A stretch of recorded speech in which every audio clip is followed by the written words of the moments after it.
నా దినముల పరిమాణం లెక్కించుట నేర్పించు. నా దినముల పరిమాణం లెక్కించుట నేర్పించు. నా లోపల స్థిర హృదయం నూతనముగా పుట్టించు. నా లోపల స్థిర హృదయం నూతనముగా పుట్టించు.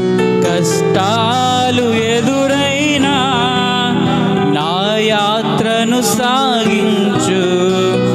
నష్టాలలోనైనా